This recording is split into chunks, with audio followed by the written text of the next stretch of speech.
আমি গতকালকে ইরান থেকে প্রোগ্রাম করে আসলাম। ইরান থেকে এসেছি। আমি যে দৃশ্য দেখে আসছি, এই দৃশ্য যদি বাংলাদেশের মুসলমানরা দেখতো তাহলে একজনও নামাজ ছাড়তো না। ইরান এমন একটা রাষ্ট্র যারা আমেরিকা ইসরায়েলকে গণায়ও ধরে না, আর আমগো দেশের গোলামরা যায় ওদের পায়ের কাছে পড়ে থাকে। ইরান আয়াতুল্লাহ আল খামিনির এমন দেশ, এমন লিডার যে কিনা ট্রাম্পের চোখে চোখ রেখা কথা বলে, আর আমগো ইনুস গোলাম। সারা পৃথিবীতে ওদের যে অস্ত্র আছে, ইরানের আমেরিকার পায়জামা নষ্ট হয়ে যায়, ইসরায়েলের পায়জামা নষ্ট হয়ে যায়, নেতানিয়াহু ইরানের ভয়ে প্রস্রাব করে দেয়। এত শক্তিশালী রাষ্ট্র ইরান। 12 দিন ইসরায়েলের সাথে যুদ্ধ হইল না। ইসরায়েল বুঝছে, সারা পৃথিবী বুঝছে যে ইরান কি জিনিস। আর আমগো বাংলাদেশ ঘোড়ার ডিম।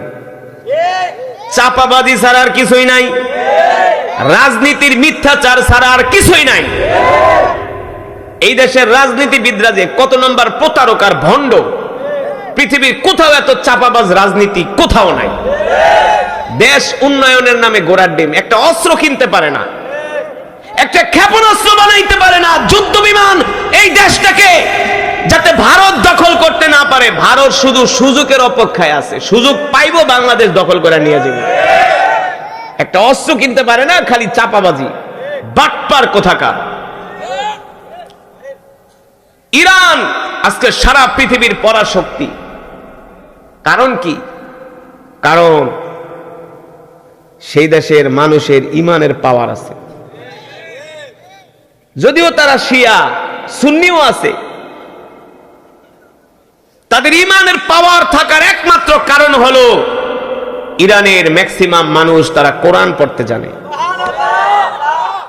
Islamic Republic of Iran, Iran হলো একটা ইসলামী রাষ্ট্র। কি রাষ্ট্র? এই গত 2 সপ্তাহ আগে আমেরিকার এজেন্টরা চাইছিল ইসলামী রাষ্ট্র উঠায় দিবে, বুঝেন নাই? সেখানের পতাকায় আল্লাহু আকবার লেখা, ওই পতাকা তারা নামায়া ওই চিল আর শকুন দিয়া পতাকা বানায় সেটা উড়াইছে। ইরানের 15টা মসজিদে আগুন লাগাইছে তেহরানের। ইরানের সরকার এক রাতের ভিতরে 2000 ব্রাশ ফায়ার করে মেরা লাইছে যে তুমি ইসলামের বিরোধিতা করবা, মসজিদে আগুন দিবা। ওদের এত শক্তি হওয়ার একমাত্র কারণ হলো ইরানের মুসলমানরা আল্লাহর কোরআন পড়তে পারে। দেখবেন অনেক ভিডিওতে তারা কোরআন শুনা কান্না করে, আয়াতুল্লাহ আলী খোমেনি কোরআন শুনা কান্না করে। আর আমগো দেশের যারা প্রেসিডেন্ট ওরা ঠিকমতো সূরা ফাতিহাই পড়তে পারে না। আর ইমানি আওয়াজ দিয়ে পড়ে আলহামদুলিল্লাহ। ইমানদার মুসলমান, সমস্ত প্রশংসা কার জন্যে? আল্লাহু আকবার। একমাত্র মহান রব্বুল আলামিনের জন্য, যিনি আমাদেরকে সৃষ্টি করেছেন। ঠিক কিনা মুসলমান? আমাদের সৃষ্টি করেছেন কে? হায়াতের মালিক কে? রিজিকের মালিক কে? আমরা কার গোলাম? এক আল্লাহর গোলাম। ঠিক কিনা? আমরা কোন নেতার গোলাম না, নেত্রীর গোলাম না। মুসলমান আমেরিকার গোলাম হতে পারে না, ভারতের দালাল হতে পারে না, দিল্লির গোলাম হতে পারে না, কাফের মুশরিক কখনো মুসলমানের বন্ধু হতে পারে না। পারে? পারে না। আমরা একমাত্র আল্লাহ তাআলার গোলাম। আল্লাহর গোলামেরা বসে বসে মহান রবের জবানের কালামের তেলাওয়াত শুনেছে। আসমানের নিচে জমিনের উপরে এর চাইতে আর উত্তম জিকির হতে পারে না। মুসলমান বলেন আল্লাহর কোরআন কেমন লেগেছে? যাকে বলে হার্ট টাচ, হৃদয় ছুঁয়ে যায়। ঠিক না? কত সুন্দর পরিবেশ, কোনো শীতই নাই। শীত আছে? শীত আছে মিয়া? এই দেশের মুসলমান যে কত নাম্বার গরু খাওয়া মুসলমান, এটা অন্য দেশে না গেলে বুঝবেন না। কোনো ঠান্ডা নাই, অথচ এলাকার আশেপাশে যত মুসলমান আছে সব যদি আসে, এটা 3 প্যান্ডেলও জায়গা দেওয়া যাবে না। কথা কন। কিন্তু এখানে যদি 10টা মেয়ে আইনা একটা গানের অনুষ্ঠান করতো, দেখতেন 10 প্যান্ডেলও জায়গা দেওয়া যেত না। কথা কন। সেই সন্ধ্যা থেকে স্টেজ প্যান্ডেল ভরে যেত। আফসোস, আফসোস। মুসলমান, এই দুনিয়ার জমিনে যদি আল্লাহর কালাম এত সুন্দর হয়, জান্নাতে আল্লাহ তাআলা নিজে কোরআনুল কারীমের তেলাওয়াত করে শোনাবে। জান্নাতে পড়বেন আল্লাহ তাআলা, সুবহানাল্লাহ বলবেন না? আল্লাহু আকবার। রব্বে কারীমের সেই দিন জান্নাতে তেলাওয়াত শুনে চোখের পলকে 50,000 বছর কেটে যাবে। এবার বুঝেন, এই কণ্ঠের মালিক আল্লাহ তাআলা না? আল্লাহ তাআলা পয়গম্বর দাউদ আলাইহিস সালামকে যে কণ্ঠ দিয়েছেন, তিনি কণ্ঠ দিয়ে দেখুন জাবুর তেলাওয়াত করতেন। আকাশের উড়ন্ত পাখি উড়া বন্ধ করে জমিনে বসা যেত, সমুদ্রের মাছগুলো লাফিয়ে লাফিয়ে উঠে যেত। সমুদ্র থেকে জমিনে মাছ লাফিয়ে উঠে পয়গম্বর দাউদের জাবুর তেলাওয়াত শুনতো। এই কণ্ঠের মালিক আল্লাহ তাআলা মানুষকে এত সুন্দর কণ্ঠ দিয়েছে, তো রবের কণ্ঠ কেমন হবে? সুবহানাল্লাহ। জান্নাতে আল্লাহ তাআলার জবানে কালাম শুনতে চান? কোরআন শুনতে চান? কে কে হাত উঠান। মাশাআল্লাহ, মাশাআল্লাহ বলেন আল্লাহ। আরো জোরে ডাক দিয়া বলেন আল্লাহ। আমাদের কবুল করে নেন, গুনাহগুলো মাফ করে দেন, শেষ মোনাজাত দিয়া যাওয়ার তৌফিক দেন। বলি আমিন। হাত নামান। শেষ মোনাজাত দিয়ে যাবেন তো? কি রিকোয়েস্ট? আচ্ছা, ওই বোনে আগে বহেন না মিয়া, আগে শুরু করছি মিয়া, করতে দেন না। অসুবিধা কি? আল্লাহ তাআলার প্রিয় বান্দারা, আল্লাহ তাআলা এই কোরআন নাজিল করেছেন কার উপরে? আল্লাহর উপরে। রংপুর যায় এক ওয়াজে কইছিলাম, আল্লাহ কোরআন নাজিল করছে কার উপরে? আল্লাহর উপরে। আমি তুই এদিকে আয়, তোরে কতক্ষণ পিটাইল শিখোস নাই কেন? কি ভাই, আল্লাহ তাআলা কোরআন নাজিল করেছেন বিশ্ব নবীর উপরে। এতটুকুন জ্ঞান অনেক মুসলমানের শিখে নাই। এই ওয়াজ মাহফিল কেন আয়োজন করা হয়? বাংলাদেশে এত মাহফিল কেন আয়োজন করা হয় বলেন? শুধু আপনাদেরকে কোরআন শিখানোর জন্য, দিন শিখানোর জন্য, ঠিক না? কিন্তু কপাল পরেরা তারপরও আসে না, দোকানে বসে বসে বিড়ি টানে। আরে বিড়ি তো সারা জীবনই টানবি, বাথরুমে যায় তো বিড়ি টানোস। এটা আসো কোরআনের মাহফিলে। রং চা খাইতে খাইতে জীবনটারে পুরো তেজপাতা করে ফেলাইছে। এই মজা কি পাবা কোরআনের মাহফিলে না আসলে? ঠিক না? ওই জান্নাতে আল্লাহ তাআলার জবানে কারা কোরআনুল কারীমের তেলাওয়াত শুনতে পারবে? যারা দুনিয়ার জমিনে আল্লাহ তাআলার কোরআনের তেলাওয়াত করে, ঠিক না?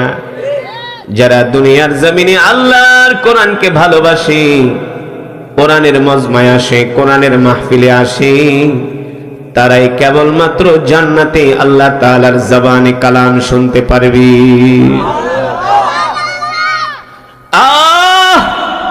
আল্লাহর নবী বলেন, সেই দিন আল্লাহ তাআলা জান্নাতীদের সামনে আল্লাহ তাআলার সমস্ত নূরের পর্দা উঠায় দিবে। চিন্তা করছেন নাকি? আল্লাহ তাআলা সেই দিন ঘোষণা দিবেন, সালামুন কওলাম মির রাব্বির রহিম। এই জান্নাতীরা, আজকে তোমাদের রবের পক্ষ থেকে তোমাদের জন্য সালাম। সুবহানাল্লাহ বলবেন না?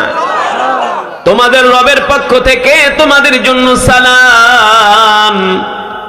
আজকে আমরা বাংলাদেশের মুসলমানরা কোরআন শুনতে চাই না, কোরআনের মজমায় আসতে চাই না, অথচ মুসলমান এখানে কোরআনের তেলাওয়াত হয়েছে। আমি আল্লাহ তাআলার কোরআন পড়েছি, আপনারা শুনেছেন। আল্লাহ তাআলা কোরআনুল কারীমের মধ্যে বলেন, وإذا قرئ القرآن فاستمعوا له وأنصتوا لعلكم ترحمون আল্লাহ তাআলা বলেন, নবী হে আমার, আমি আল্লাহ আপনার উপর যে কোরআন নাজিল করেছি, এই কোরআনের যখন তেলাওয়াত হয়, আমার বান্দারা যখন এই কোরআনের তেলাওয়াত শোনে, তখন আমি আল্লাহ তাআলা তাদের উপরে আসমান থেকে রহমত নাজিল করি। আল্লাহ তাআলার রহমত আমাদের উপরে নাজিল হচ্ছে। আর আমি যখন কোরআনের তেলাওয়াত শুরু করেছিলাম, এত আল্লাহর বান্দারা কিন্তু মাহফিলে ছিল না, অনেকে তেলাওয়াত শুনে শুনে দৌড়ে আসছে। কথা বলেন, দৌড়ায় দৌড়ায় আসছে। ও আল্লাহর বান্দারা, আমি নিজে বানায়া বলি না, আল্লাহর নবী বলেন আমার বানানো কথা না। আল্লাহ রাসূল বলেন, যারা দুনিয়ার জমিনে আল্লাহর কোরআনকে ভালোবাসে, তারা হলো আল্লাহর পরিবারের অন্তর্ভুক্ত। আল্লাহ তাআলার পরিবারের অন্তর্ভুক্ত হবে হাশরের ময়দানে যারা আল্লাহর কোরআনকে ভালোবাসবে। সুবহানাল্লাহ বলেন। কার পরিবারের অন্তর্ভুক্ত? আল্লাহ নিজে বলছেন, আহলুল কোরআন হুম আহলুল্লাহ। যারা দুনিয়াতে কোরআনকে ভালোবাসে তারা হলো আমার আহাল, তারা হলো আমার পরিবারের অংশ। যদি আমরা আল্লাহ তাআলার পরিবারের অংশ হয়ে যাই, ফেরেশতাদের 14 গোষ্ঠীর ক্ষমতা নেই আমাদেরকে জাহান্নামে দেওয়া। আছে? কারণ আমরা তো আল্লাহর পরিবারের অন্তর্ভুক্ত। আল্লাহ আমাদের কবুল করে নেন, আল্লাহ আমাদের কবুল করে নেন। যেটা বলছিলাম বাবারা, এত সুন্দর পরিবেশ, তারপরেও বাংলাদেশের মুসলমান মাহফিলে আসে না, নামাজ পড়তে যায় না। আছে কি আছে না? যাও, আপনারা কোরআনের মাহফিলে আসছেন, কিন্তু এশারের নামাজ তো অনেকেই পড়তে যায় না। যে না পড়ছে হেও কয় ঠিক, যাক ভালো। আমাদের দেশের মানুষ আবার ভালো আছে, সবকিছুতেই ঠিক, সরল সহজ। আমাদের দেশের মানুষ কি সরল সহজ। যেটা বলছিলাম, এত সুন্দর পরিবেশ, তারপর আমরা কোরআনের মাহফিলে আসি না। আমি গতকালকে ইরান থেকে প্রোগ্রাম করে আসলাম। ইরান থেকে এসেছি।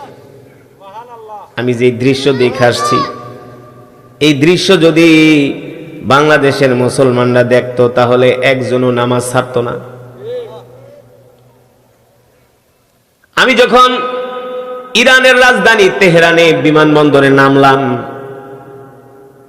এয়ারপোর্টে ঢোকার পরে মনে হইল আবহাওয়া স্বাভাবিক, কিন্তু এয়ারপোর্ট থেকে যখন গাড়িতে ওইটা তেহরানের দিকে যাওয়া শুরু করলাম, পুরা রাস্তার চতুর্পাশে শুধু বরফ আর বরফ।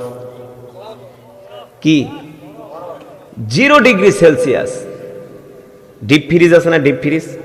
ডিপ ফ্রিজে মাছ রাখলে কেমন হয়? পুরা বরফ হয়ে যায় না? পুরাটা তেহরান পুরাটা বরফে ঢাকা। আমার প্রোগ্রামের সময় হলো রাত 10:30। আমি ওদেরকে প্রশ্ন করলাম, তোমরা আমাকে এত টাকা খরচ করে বাংলাদেশ থেকে নিয়ে আসছো, শুধু বিমান ভাড়াই দিচ্ছে 2.5 লক্ষ টাকা। কত লাখ? 2.5 লাখ বিমানের ভাড়া। ওদের ইরানি প্রায় 25 মিলিয়ন টাকা। 25 মিলিয়ন মানে বাংলা টাকার 25 লক্ষ, ইরানি মিলিয়ন। বাংলাদেশের 1 টাকা ইরানের 300 টাকা। মানে ওদের টাকার মূল্য নাই, কিন্তু ধনী রাষ্ট্র। কি রাষ্ট্র? ইরান এমন একটা রাষ্ট্র যারা আমেরিকা ইসরায়েলকে গণায়ও ধরে না। আর আমগো দেশের গোলামরা যায় ওদের পায়ের কাছে পড়ে থাকে। ইরান আয়াতুল্লাহ আল খামিনির এমন দেশ, এমন লিডার, যে কিনা ট্রাম্পের চোখে চোখ রেখা কথা বলে। আর আমগো ইনুস রিলোডের গোলাম। সারা পৃথিবীতে ওদের যে অস্ত্র আছে, ইরানের, আমেরিকার পায়জামা নষ্ট হয়ে যায়, ইসরায়েলের পায়জামা নষ্ট হয়ে যায়। নেতানিয়াহু ইরানের ভয়ে প্রস্রাব করে দেয়। এত শক্তিশালী রাষ্ট্র ইরান। 12 দিন ইসরায়েলের সাথে যুদ্ধ হইল না? ইসরায়েল বুঝছে, সারা পৃথিবী বুঝছে যে ইরান কি জিনিস। আর আমগো বাংলাদেশ ঘোড়ার ডিম, চাপাবাজি ছাড়া আর কিছুই নাই, রাজনীতির মিথ্যাচার ছাড়া আর কিছুই নাই।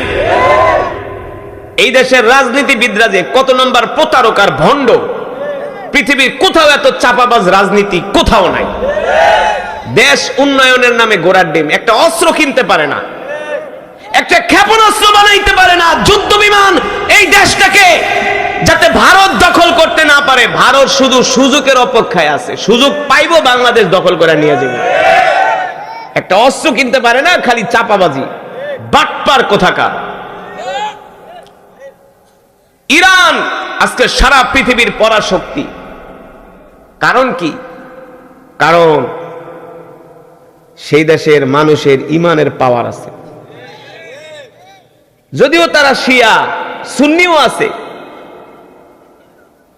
তাদের ইমানের পাওয়ার থাকার একমাত্র কারণ হলো ইরানের ম্যাক্সিমাম মানুষ তারা কোরআন পড়তে জানে।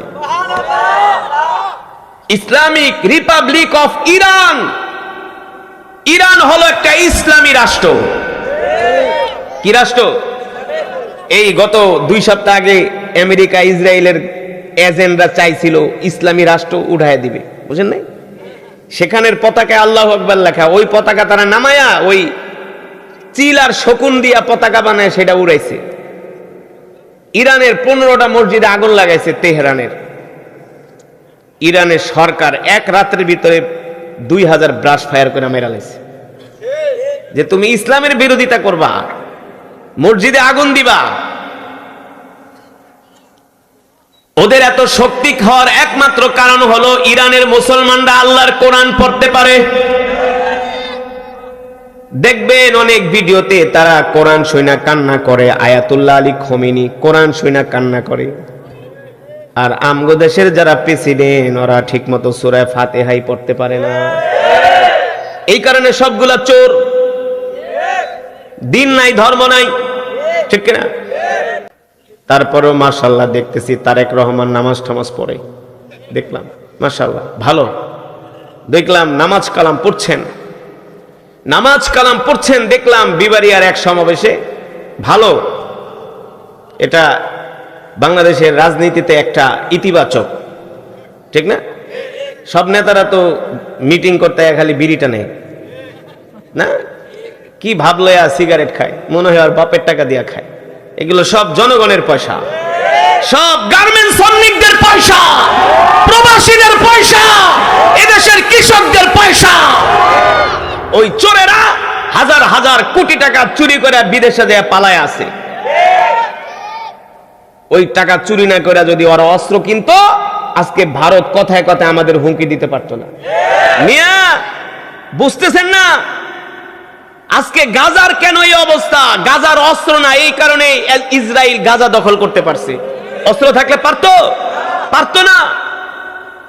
2 দিন পর পর ভারত হুমকি দেয় বাংলাদেশ দখল করব। কই পাকিস্তানের কাছে গেলে দি পুরা মুদির ধুতি খুলে যায়। হ্যাঁ, পাকিস্তানে তো বাপ বাপ কয়, পাকিস্তানের মারে একটা, পাক্কেরা মারে 3টা। এই চাপাবাজি নিয়ে পৃথিবীতে চলা যায় না। পৃথিবীতে চলতে হলে কোমর সোজা করে চলতে হয়। যেটা বলছিলাম,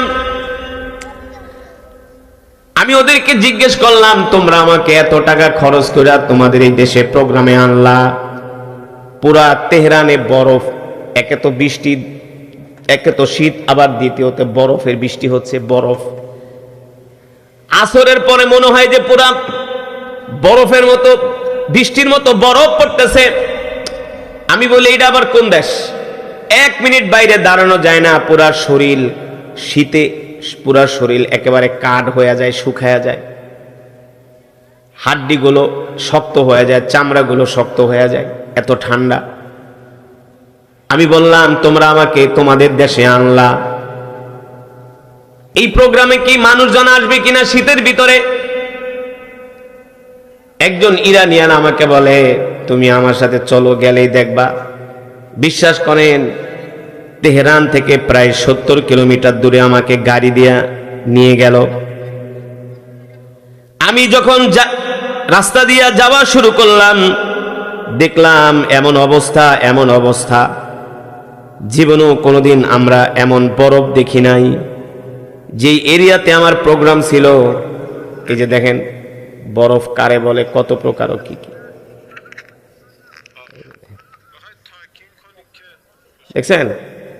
বরফ কি বরফ না? এই বরফ যদি বাংলাদেশে পড়তো আপনাকে পিটাইও আনন্দ যেত না?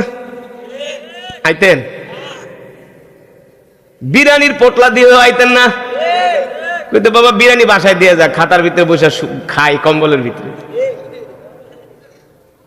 দেখাই দিলাম আপনাদেরকে। কিন্তু আমি যেখানে প্রোগ্রামে গেলাম, বিশ্বাস করেন প্রোগ্রামে ঢোকার পরে আমার পুরা ধারণাই পাল্টে গেল। দেখলাম হাজার হাজার ইরানিয়ানরা তারা তাদের ছোট ছোট বাচ্চাদেরকে বোরকা পরায়া, শীতের কাপড় পরায়া তাদেরকে কোরআনের মাহফিলে নিয়ে আসছে।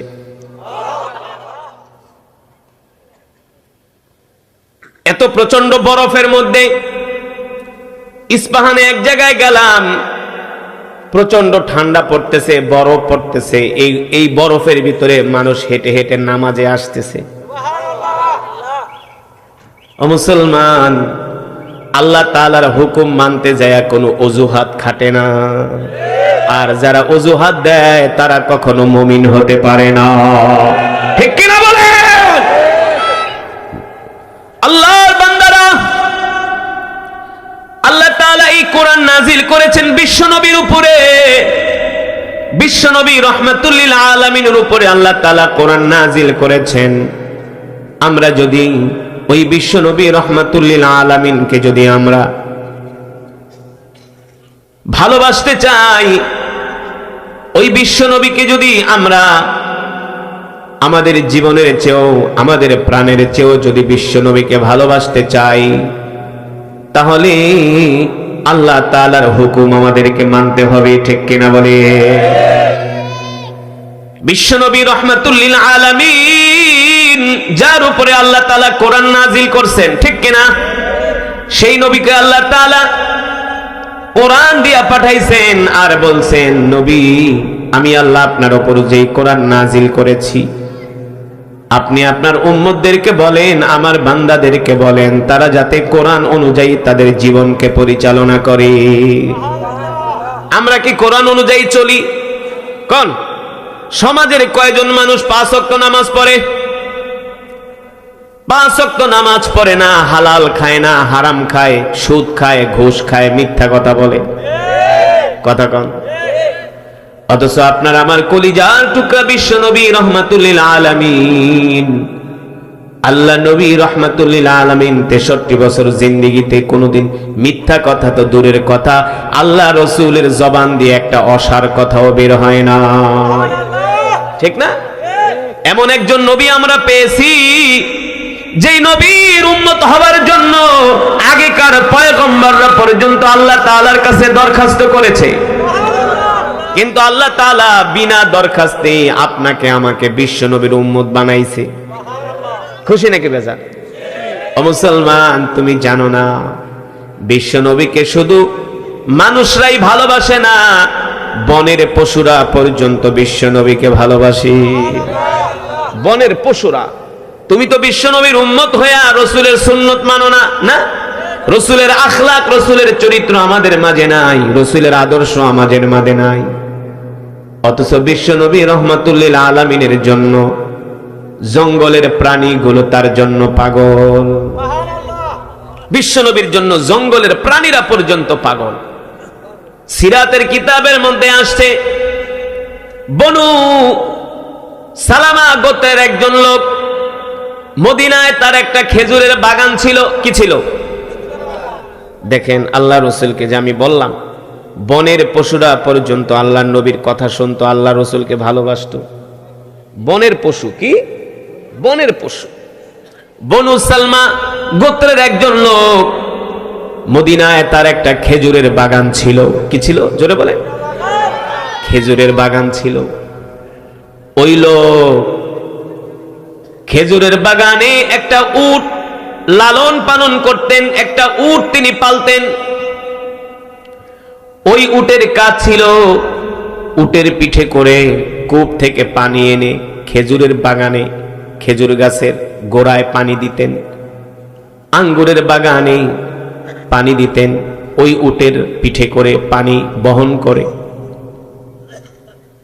একদিন বনু সালামার গোত্রের ওই লোক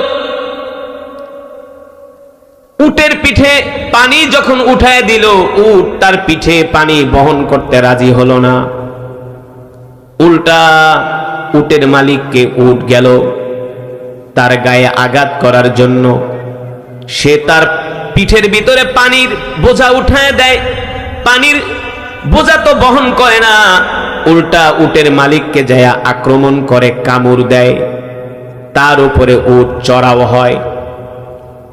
মনে করছে উটের মালিক হয়তোবা উটের শরীর খারাপ, এই কারণে আমার সাথে এমন আচরণ করতেছে। সেই দিন আর তিনি উটের পিঠে পানি দিলেন না, পানির বোঝা চাপায় দিলেন না, উটকে বাগানে এনে বিশ্রাম করতে দিলেন। তারপরের দিন আবার উটকে নিয়ে গিয়েছেন, উটের পিঠে পানির বোঝা দিবে, কিন্তু আজকে উট পানি নিতে অস্বীকৃতি জানায়। উটের মালিক যখন তার পিঠের ভিতরে পানির বোঝা চাপায় দেয়, আবার উট তাকে আক্রমণ করার জন্য যায়।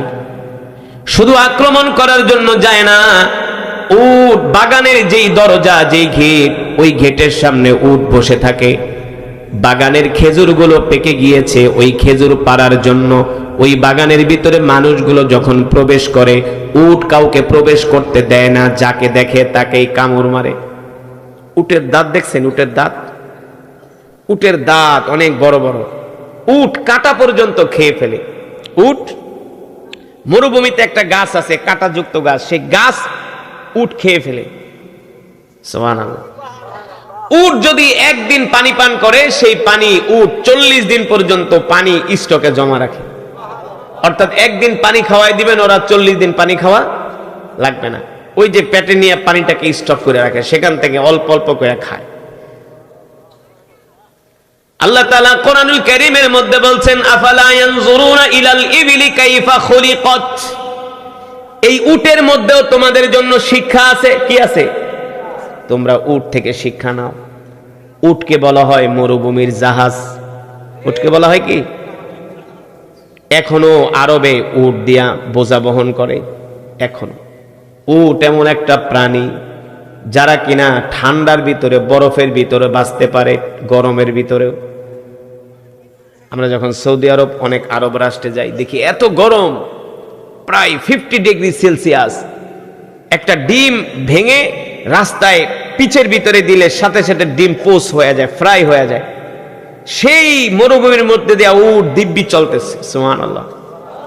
কে সৃষ্টি করেছেন? আল্লাহ। আল্লাহ তাআলার যে কত ক্ষমতা, না? তার যে কত ক্ষমতা, তিনি যে কিভাবে পৃথিবীটা সৃষ্টি করেছে। সুবহানাল্লাহ বলেন। এগুলো এ কারণেই আল্লাহ তাআলা কি বলছেন, কুল সিরু ফিল আরদ, তোমরা আমার জমিন ভ্রমণ করো। আমার জমিন কি করো? ভ্রমণ করো। জমিন ভ্রমণ করলে, পৃথিবী ভ্রমণ করলে আল্লাহর নিদর্শন দেখা যায়, ঈমান বেড়ে যায়। ঠিক কিনা বলেন? এবার ওই উটের মালিক বাগানে ঢোকে, উট বাগানে ঢুকতে দেয় না। খেজুর পেকে গেছে, খেজুর পারবে, বাগানে ঢুকতে পারে না। অনেক মানুষ এইসব বাগানে ঢোকার চেষ্টা করে, উট কারো কথা শোনে না, যারে পারে তাকে কামড় দিতে আসে। উটের মালিক বেচারা নিরুপায় হয়ে কি করবে, কি করবে, কোনো কুল কিনারা পায় না, কোনো বুদ্ধি পরামর্শ, কি করবে সে কোনো ডিসিশন নিতে পারে না, কিভাবে তার খেজুরগুলো পারবে, কারণ খেজুর পেকে গিয়েছে। এখন যদি খেজুর না পারে, তাহলে আর কিছুদিন পরে খেজুরের ন্যায্য মূল্য পাওয়া যাবে না। উটের মালিক টেনশনে পড়ে গেলেন।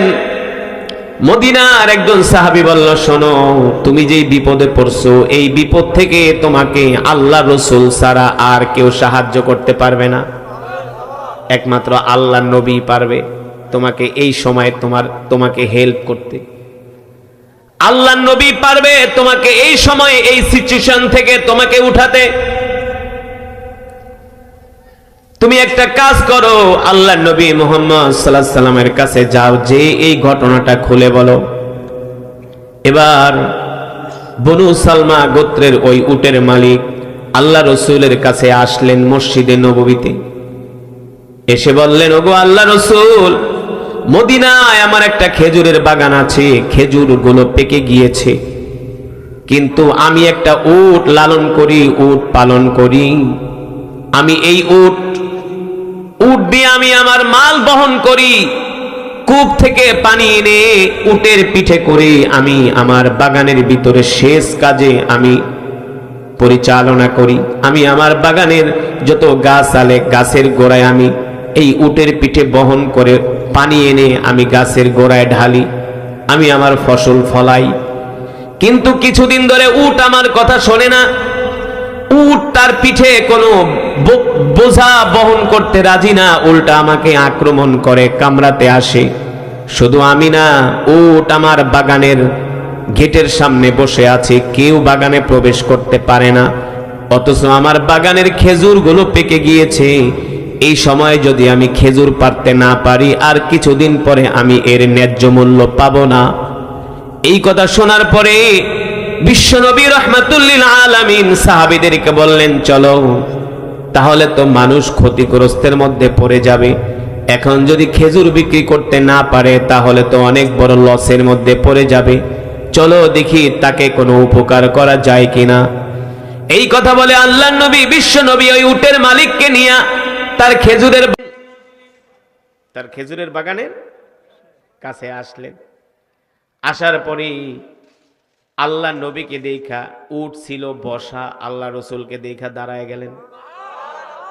উট কি ছিল? বসা ছিল। আল্লাহ রসুলকে দেখা উট দাঁড়িয়ে গেলেন। উট যখন দাঁড়িয়ে গেছে, অনেক সাহাবীরা বলে, আল্লাহ রসুল, উট যেহেতু দাঁড়াইছে আপনি যাবেন না, উট আপনাকে কামড় দিবে। কারণ উট বসেছিল, দাঁড়াইছে মানে কি সে রাগান্বিত হয়ে গেছে, না? রাগান্বিত হয়ে গেছে। আল্লাহ রসুল বলে, তোমরা চিন্তা করো না, উট আমাকে কামড় দিবে তো দূরের কথা, উট আমার সামনেও আসবে না। সুবহানাল্লাহ বলবেন। কেন আসবে না? আল্লাহর নবী শুধু মানুষের নবী না, তিনি হলেন উটেরও নবী। ঠিক না? আল্লাহ তাআলা কোরআনুল কারীমে সে কথাই বলছেন, ওয়ামা আরসালনাকা ইল্লা রাহমাতাল লিল আলামিন। সুবহানাল্লাহ। আল্লাহ রাব্বুল আলামিন বলেন, নবী হে আমার, আমি আল্লাহ শুধু আপনাকে কোন গোত্রের, কোন বংশের, কোন দেশের নবী কইরা পাঠাই নাই, আপনি হলেন কুল কায়নাতের নবী। সুবহানাল্লাহ বলেন। আপনি শুধু মানুষের নবী না, আপনি গাছের নবী, মাছের নবী। ওই আফ্রিকার গহীন জঙ্গলে যত হিংস্র প্রাণী আছে, যত বন জঙ্গলে যত প্রাণী আছে, জলজ প্রাণী, প্রত্যেকটা প্রাণীর নবী করে আমি আল্লাহ আপনাকে দুনিয়াতে পাঠিয়েছি। আপনার কথা যেমন মানুষ শোনে, জঙ্গলের প্রাণীগুলো আপনার কথা শুনবে। সুবহানাল্লাহ বলেন। এবার আল্লাহ রসুল বিশ্ব নবী রাহমাতুল লিল আলামিন, উট যখন দাঁড়িয়ে গেছে, আল্লাহ রসুল হাঁটতে হাঁটতে উটের সামনে যাচ্ছেন। সাহাবীরা বললেন, ওগো আল্লাহ রসুল, উটের কাছে যাবেন না, উট আপনাকে কামড় দিবে, আক্রমণ করবে। আল্লাহ রসুল বললেন, সাহাবীরা তোমরা চিন্তা করো না, উট আমার সাথে খারাপ আচরণ করবে না, উট আমার উপর চড়াও হবে না।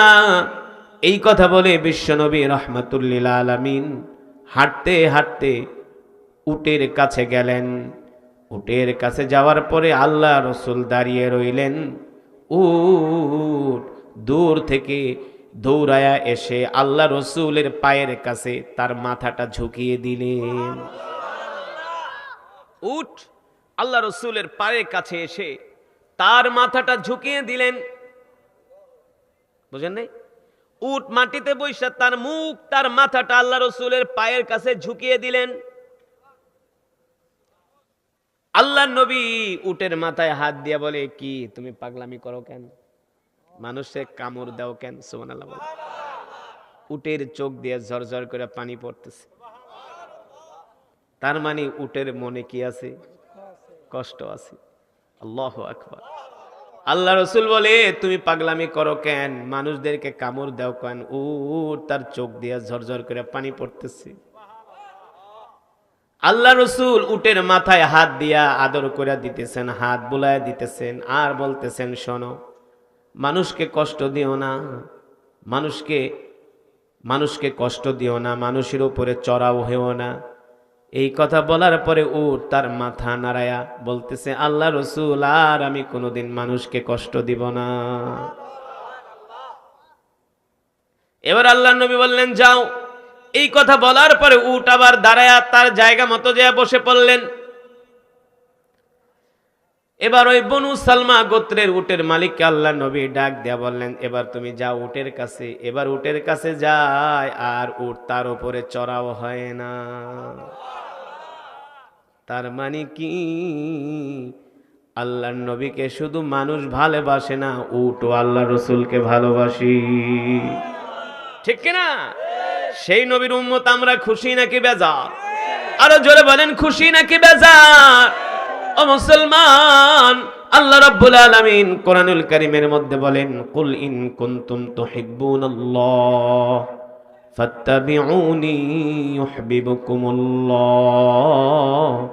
ওয়া ইয়াগফির লাকুম যুনুবাকুম ওয়াল্লাহু গফুরুর রহিম। আল্লাহু আকবার। আল্লাহ রাব্বুল আলামিন বলে, দুনিয়ার মানুষ, তোমরা যদি আল্লাহ তাআলাকে পেতে চাও তাহলে সর্বপ্রথম তোমরা তোমাদের নবীকে ভালোবাসো। ঠিক কিনা বলে? কাকে ভালোবাসতে হবে? জোরে বলেন, কাকে? আল্লাহর নবীকে ভালোবাসতে হবে। কেমন করে ভালোবাসবেন? ভালোবাসার কতটুকু লিমিটেশন?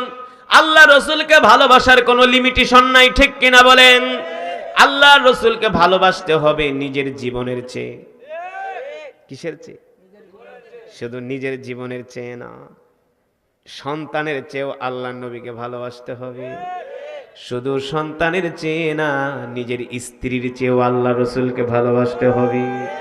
শুধু স্ত্রীর চেয়ে না, নিজের মা বাবার চেয়েও আল্লাহর নবীকে ভালোবাসতে হবে।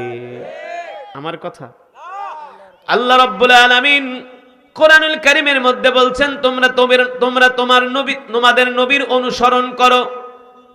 ফাত্তাবিউনি ইউহিব্বুকুমুল্লাহ, তোমরা তোমাদের জীবন দিয়া নবীকে ভালোবাসো। ঠিক কিনা বলেন? যদি তোমরা তোমাদের নবীকে ভালোবাসতে পারো তাহলে তোমরা আমাকে পাবা। কাকে পাবা?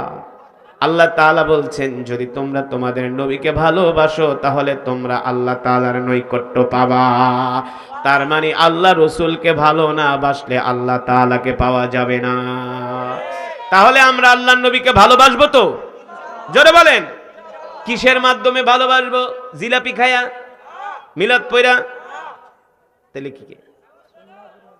আল্লাহ রসুলের সুন্নত মেনে। ঠিক কিনা বলেন? কি মেনে? সুন্নাহ। মান আহাব্বা সুন্নতি ফাকাদ আহাব্বানি ওয়া মান আহাব্বানি কানা মাই ফিল জান্নাহ।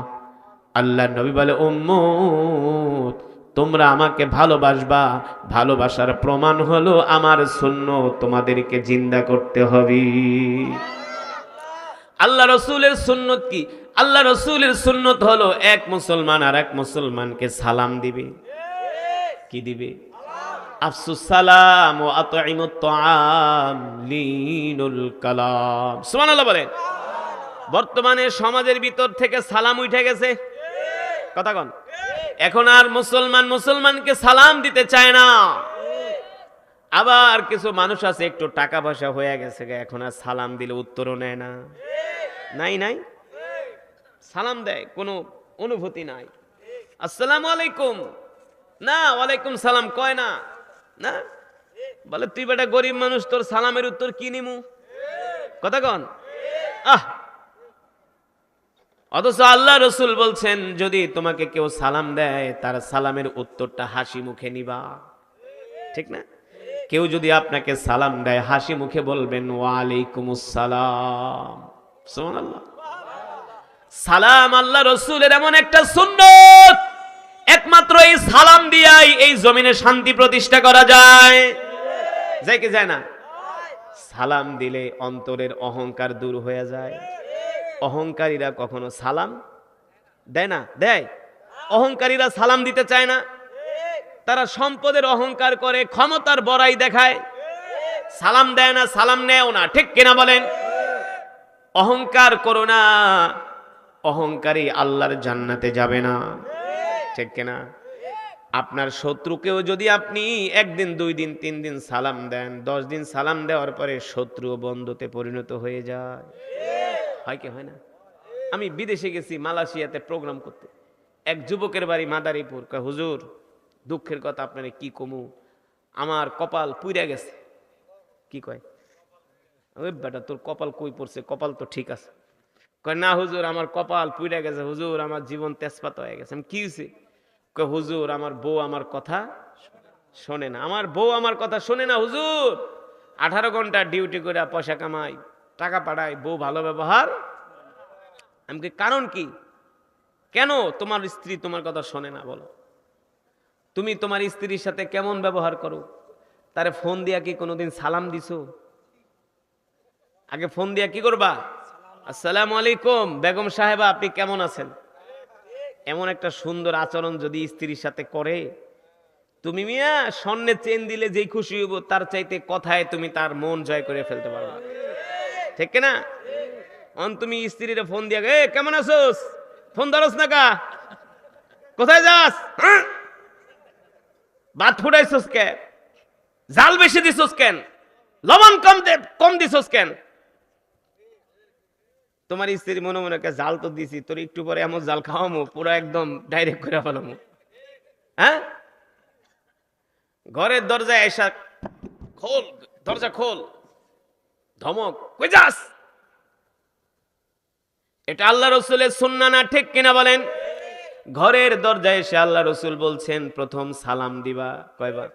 আসসালামু আলাইকুম, সালামু আলাইকুম, না কাশি দাও। ঘরের দরজায় এসে আঘাত করবে না। কিছু মানুষ আছে ঘরের দুয়ারে যায়, একবার না খুললে 2 বার লাথি মারা শুরু করে। আরে বোকা, সে তো বাথরুমেও থাকতে পারে, কোনো জরুরি কাজেও। এই কারণে একবার সালাম দিয়া দরজা নক কইরা দাঁড়াও। ইসলাম কত সুন্দর না? দাঁড়িয়ে অপেক্ষা করো, ওয়েট করো, দেখো সে আসে কিনা। 1 মিনিট অপেক্ষা করার পরে যদি আবার না খোলে, আবার সালাম দাও, আবার নক করো, ঠিক কিনা? আমি ওই যুবককে বললাম, শোনো, ফোন করে স্ত্রীর ধমক দিবা না, ফোন করে আগে সালাম দিবা। কি দিবা? সালাম দাও। যাও তুমি তোমার স্ত্রীর সাথে এইভাবে সুন্দর করে আচরণ করো, আর নরম ভাষায় কথা বলবা, কোমল ভাষায় কথা বলবা, স্ত্রীকে ধমক দিবা। ঠিক আমি আবার তার পরের বছর ওয়াজ মাহফিলে গেছি, যায় তার সাথে আমার কুয়ালালামপুর দেখা। আমি বললাম, এবার বলো তোমার দাম্পত্য জীবন কেমন চলতেছে? কয় হুজুর বিশ্বাস করেন, আমি আমার স্ত্রীরে কয়দিন সালাম দেওয়ার পরে আমার স্ত্রী কয় তুমি মানুষ নাকি ফেরেশতা? তুমি এত ভালো কই থেকে হইলা? এত ভালো কই থেকে হলা? আছে না কিছু মানুষের ব্যবহার ভালো না, কর্কশ আচরণ না, কথায় কথায় গালি দেয়, কি করে যাতে অজাতে গালি দেয়, আছে না? ফ্যামিলির মানুষের সাথে ভালো আচরণ করেন। আল্লাহ রসুল বলে না না না, লিনুল কালাম, এক মুসলমান আর এক মুসলমানের সাথে নরম ভাষায় কথা বলো, মানুষদেরকে ধমক দিও না, মানুষদেরকে কষ্ট দিও না। আল্লাহ রসুলের সুন্নাহ, এই সুন্নত গুলো যদি আমরা সমাজে প্রতিষ্ঠা করি, সমাজে শান্তি আসবে কি আসবে না? এখন তো আমরা এক মুসলমান আর এক মুসলমানের সাথে নরম ভাষায় কথা বলা তো দূরের কথা, 1 কথায় 2 কথায় ঝগড়া লেগে যায়, বাঁশ দিয়া বাড়ি দেয় না, দাও নিয়ে আহে কোবাইতে, একবারে কল্লা ফালায় দেমু। না না না, সিবাবুল মুসলিমি ফুসুকুন ওয়া কিতালুহু কুফরুন।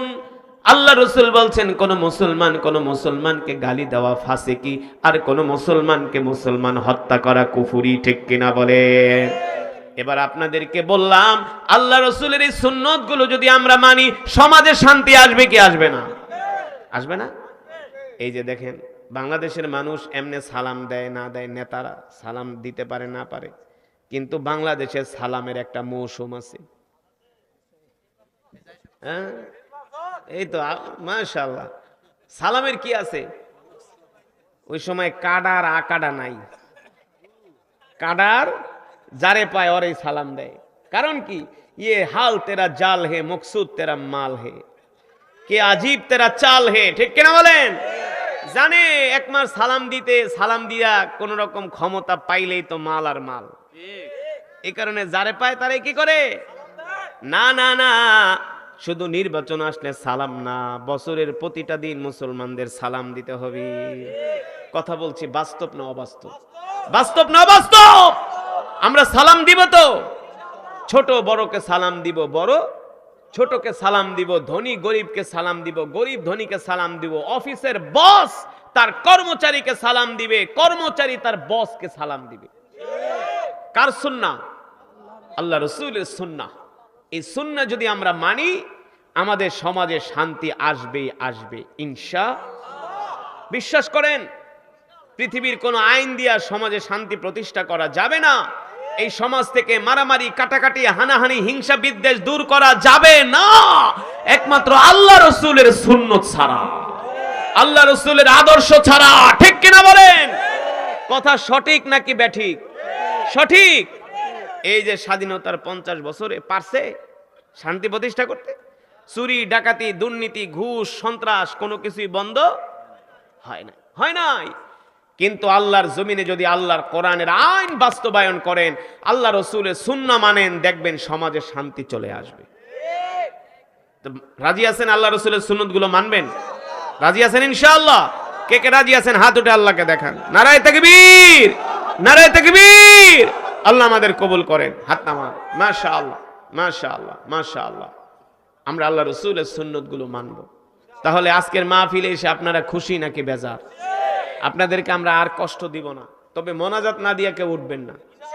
উঠবেন না তো? আদ-দুআউ হুয়াল ইবাদাহ। দোয়াটা হলো ইবাদত। দোয়াটা হলো কি? ইবাদত, অনেক বড় ইবাদত। শোনেন, একটা কথা বলি, একটু কান খাড়া করে শোনেন। যেই জায়গায় দোয়া দেখবেন, দোয়া খাওয়া ছাইরা দিবেন, দোয়া ছাড়বেন না। কারণ দোয়া যদি কবুল হয়ে যায়, আল্লাহ জান্নাত দিয়ে দিবে। সুবহানাল্লাহ। জান্নাতে যেতে বলে আর কোনো চিন্তা আছে? এই কারণে সব ছেড়ে দিব, মাগার দোয়া ইনশাআল্লাহ। আল্লাহ তাআলা আমাদের কবুল করুন, বলি আমিন। যদি আজকের মাহফিলে এসে আপনারা খুশি হন, তাহলে আজকে যেই মসজিদের উদ্যোগে মাহফিল, মধ্য ভাউপাড়া জামে মসজিদের উদ্যোগে আজকের এই মাহফিল, তো মাহফিলের এই মসজিদের কিছু উন্নয়নের কাজ বাকি আছে। মসজিদের টাইলস লাগাইতে হবে, টাইলস। আমার আগে যে বক্তা হে কালেকশনের টাইম ওই গজল গায়া শেষ করে দিছে। সব বক্তারা একটা টাইম দিয়ে দেয়, আমরা তো যে আপনি এই সময়ের ভিতরে ওয়াজ শেষ করবেন, ওয়াজ শেষ করেন, খালি আজে এদিক যায় ওদিক যায়, কথা কয়, গল্প করে। তো যাই হোক, এখন মাহফিলের কিছু মসজিদের কিছু কাজ বাকি আছে। আল্লাহর ঘর কি কাজ বাকি থাকতে পারে? থাকতে পারে? এই ভাই উঠাউঠি করো না, বসো। কেউ উঠাউঠি করবেন, একটু বসেন, বসেন, আল্লাহর রাস্তায় বসেন। আমরা 5 মিনিটে মোনাজাত দিয়ে দিব।